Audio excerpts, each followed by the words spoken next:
Hello friends, Bangla activity চ্যানেলে আপনাদের সবাইকে ওয়েলকাম। সুপ্রিম কোর্টে ডিএ মামলার বড় আপডেট।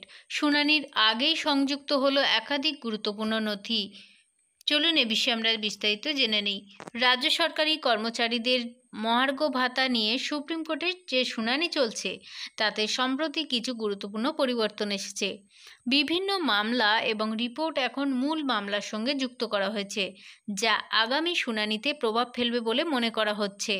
এই মামলার সংযুক্তিকরণের ফলে মামলাটি আরও মজবুত ভিত্তির উপর কিন্তু দাঁড়িয়েছে এবং আশা করা হচ্ছে এখন দৃঢ় আলোচনার পথ প্রশস্ত হবে। তাহলে মূল মামলার সঙ্গে কি কি সংযুক্ত হলো আমরা একটু জেনে নেব। সাম্প্রতিক অফিস রিপোর্ট অনুযায়ী ডিএ মামলার সঙ্গে বেশ কিছু গুরুত্বপূর্ণ বিষয় সংযুক্ত করা হয়েছে। এর মধ্যে রয়েছে 1 নম্বর হচ্ছে নতুন নথি। মামলার সঙ্গে যুক্ত বিভিন্ন পক্ষ যে নতুন নথি জমা দিয়েছিল সেগুলো কিন্তু এখন মূল মামলার একটা অংশ হিসাবে ধরা হচ্ছে। সংগ্রামী যৌথ মঞ্চের আবেদন। সংগ্রামী যৌথ মঞ্চে পেশ করা আবেদনটিও এখন এই মামলার সঙ্গে যুক্ত হয়েছে।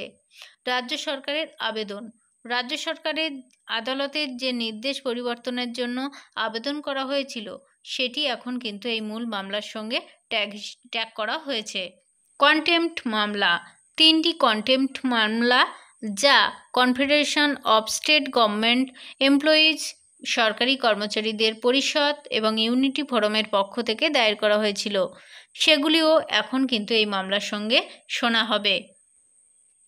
এই সমস্ত বিষয় একসঙ্গে আসায় মামলাটি একটি নতুন মোড় নিয়েছে। এতদিন ধরে যে বিষয়গুলি আলাদাভাবে আলোচিত হচ্ছিল সেগুলি কিন্তু এখন একসঙ্গেই শোনা হবে। এর ফলে কি হবে যে এই মামলার শুনানি কিন্তু আরও দ্রুত এবং নির্দিষ্ট পথে এগোবে বলে মনে করা হচ্ছে।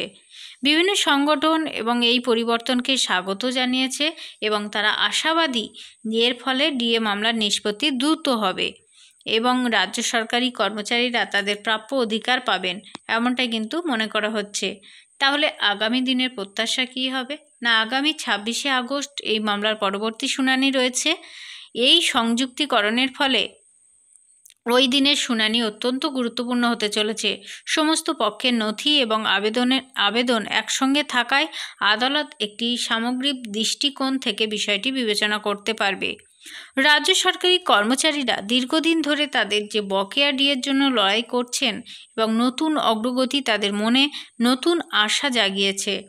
এখন দেখার বিষয় যে সুপ্রিম কোর্ট এই বিষয়ে কী রায় দেয় এবং রাজ্য সরকারি কর্মচারীদের যে দীর্ঘদিনের প্রতীক্ষা অবসান হয় কিনা। অবশ্যই আপনারা চোখ রাখুন বাংলা অ্যাক্টিভিটি চ্যানেলে। সবাইকে ভিডিওটা দেখার জন্য ধন্যবাদ।